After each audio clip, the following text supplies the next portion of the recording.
The final fraud, Satan appearing as Yahushua.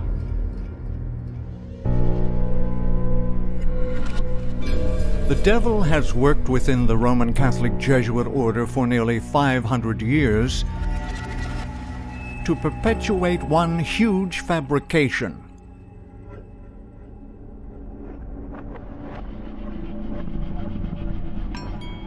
We live upon a globe Earth, rotating around the sun in a huge solar system, both spinning through an immense galaxy, traveling an enormous, ever-expanding universe that contains alien life on other planets. These beliefs are essential to Satan's complex end-time strategy. Demons, pretending to be aliens, will invade the earth under the first woe, which enables the last pope to broker a peace treaty with these stealthy demonic extraterrestrials.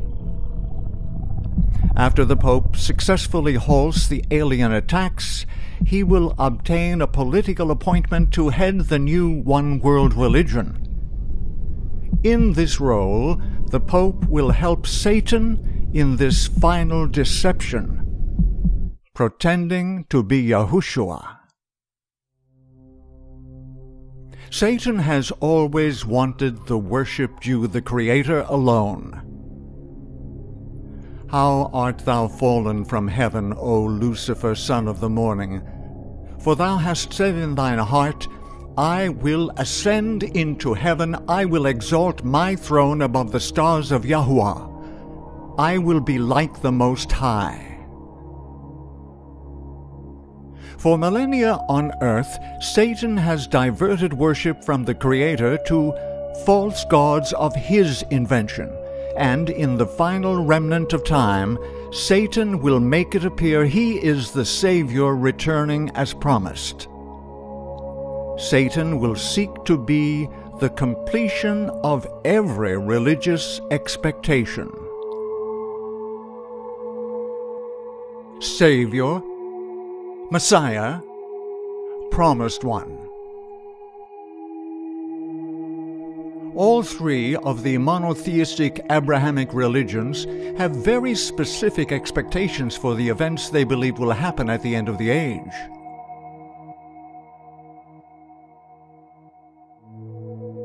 Muslims expect to see the re-emergence of the hidden Imam, or Mahdi, just prior to the establishment of worldwide Islamic dominance. The hidden Imam is known by several monikers, which translate to Expected One, the Hidden One, and, of course, Mahdi, Promised One. Jews anticipate the arrival of their Messiah, a descendant from the house of David. After his return, they believe Israel will be exalted as a nation. All foreigners will be banished from their borders, and the world will be converted, its leaders bringing tribute to the Jewish Messiah. Christians. Different denominations have differing beliefs as to the order of events preceding the Second Coming. However, all Christians are united in looking for a return of Yahushua, the hope of every Christian now living. These Abrahamic religions are not alone in looking for a promised one to come visit this depraved world.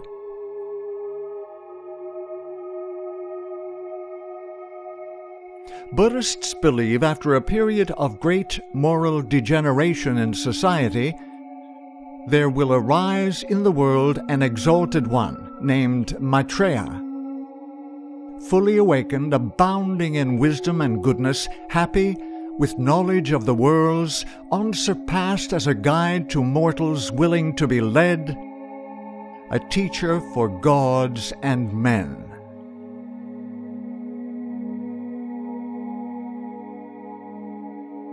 Hindus believe this present time period is the last of 4 ages, and the most morally depraved of these. At its end, they anticipate the final reincarnation of Vishnu as Kalki, riding a white horse to gather the few pious souls remaining. Together with the other incarnations of the Godhead, or avatars, Kalki will destroy sin and vanquish every demon. 80% of the Earth's population live within these 5 religions. Satan, the mastermind behind every organized religion, has influenced so many through his own theological lies, he will create fictitious last-day scenes to meet this number's latter-day expectations. Satan is the world's greatest Bible scholar and knows the truth very well.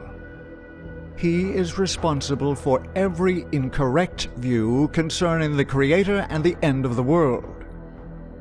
He will appear as the Mahdi to the Muslims, the Messiah to the Jews, Yahushua to the Christians, Maitreya to the Buddhists, and Kalki to the Hindus. The trumpets of Revelation 8 and 9 will be heaven's last warning to the earth.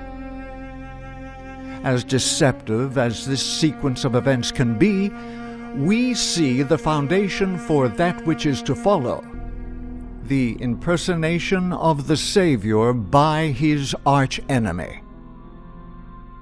The world will be thrown into unprecedented chaos during the 3.5-year period between the first and second woes. Satan desires the masses turn to their religious leaders to make sense of the catastrophic events unfolding around them. Thus he reshapes the thinking of all by the few. The horrific events under the first woe have been intentionally designed so that Satan's impersonation of Yahushua will be wholeheartedly believed. As the crowning act in the great drama of deception, Satan himself will personate Christ. The Church has long professed to look to the Savior's advent as the consummation of her hopes. Now the great deceiver will make it appear that Christ has come. In different parts of the earth, Satan will manifest himself among men as a majestic being of dazzling brightness, resembling the description of the Son of Yah given by John in the Revelation. The glory that surrounds him is unsurpassed by anything that mortal eyes have yet beheld. The shout of triumph rings out upon the air, "Christ has come! Christ has come!" The people prostrate themselves in adoration before him, while he lifts up his hands and pronounces a blessing upon them, as Yahushua blessed his disciples when he was upon the earth.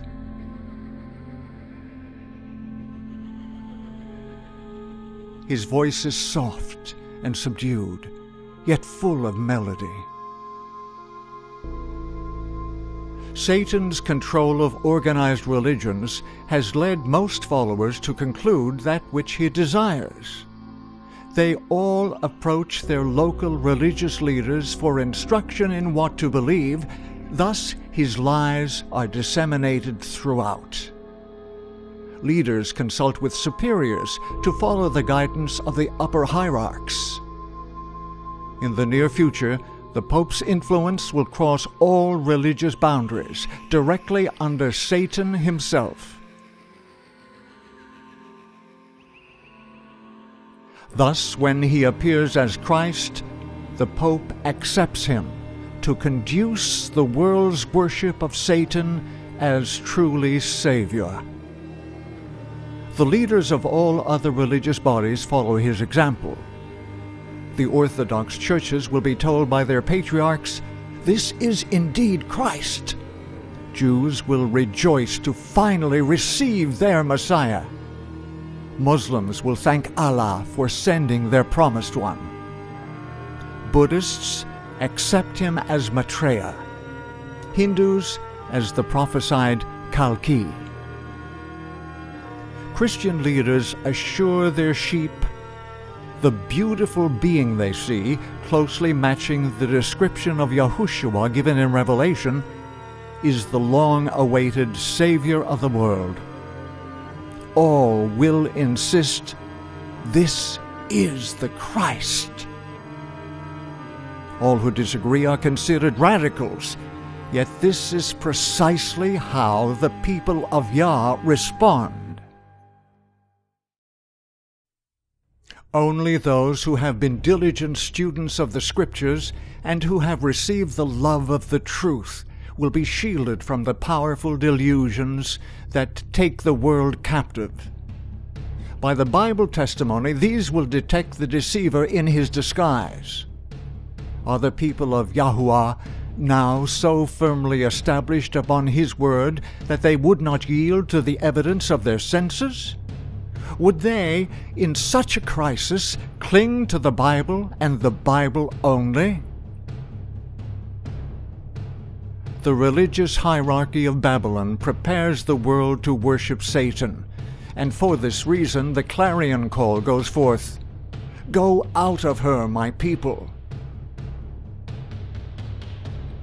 The sincere in heart flee Babylon, no longer influenced by hierarchical human control. During the second woe, the Bible foretells the death of 1/3 of humanity. Yahuwah, in great love and mercy, does not allow Satan's destruction to fall before all have heard the clarity of the gospel message once again. Satan's imposture occurs before the destruction of the second woe, while heaven's truth resounds throughout the earth. As the world's masses follow the example of religious leaders and bow before Satan, great will be the indignation felt against all who refuse to act accordingly. The small remnant stand boldly for the truth, while denouncing the counterfeit, and face harsh persecution. As the world's masses bow before Satan, their savior, and persecution for noncompliance increases, then those found under political control are obliged to accept Satan as their Messiah.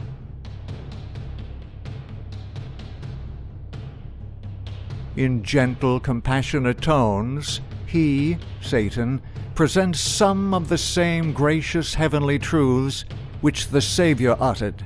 He heals the diseases of the people, and then, in his assumed character of Christ, he claims to have changed the Sabbath to Sunday, and commands all to hallow the day which he has blessed.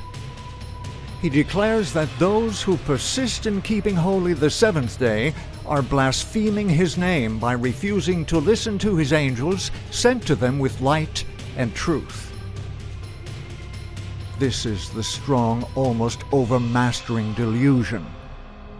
Like the Samaritans who were deceived by Simon Magus, the multitudes, from the least to the greatest, give heed to these sorceries, saying, "This is the great power of God."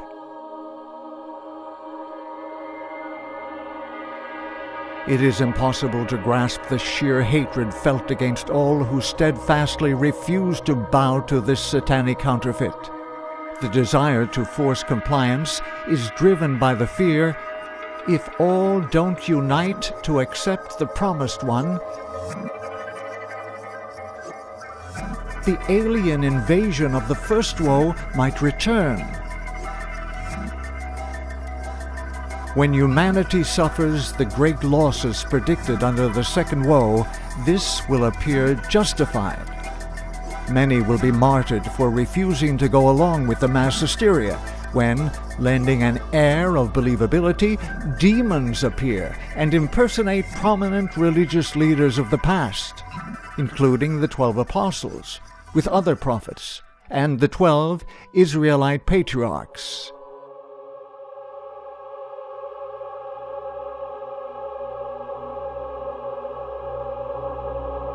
The third woe begins, probation having just closed.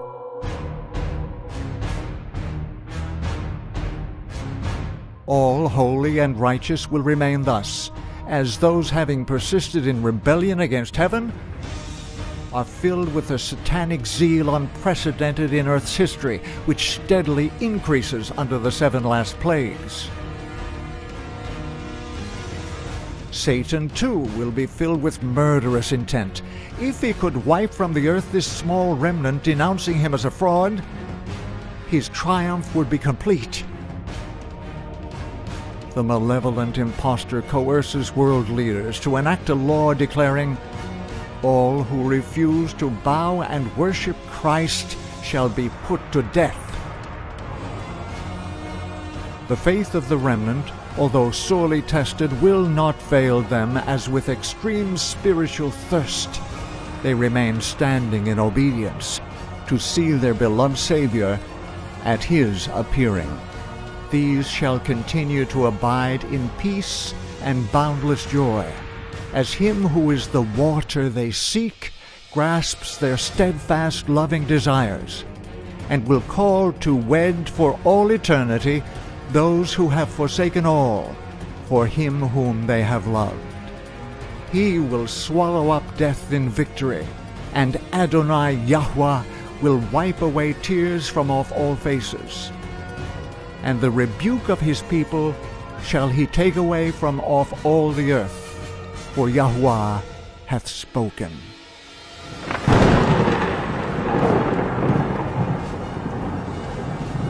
And it shall be said in that day, Lo, this is our Eloah. We have waited for Him, and He will save us. This is Yahuwah. We have waited for Him. We will be glad and rejoice in His salvation.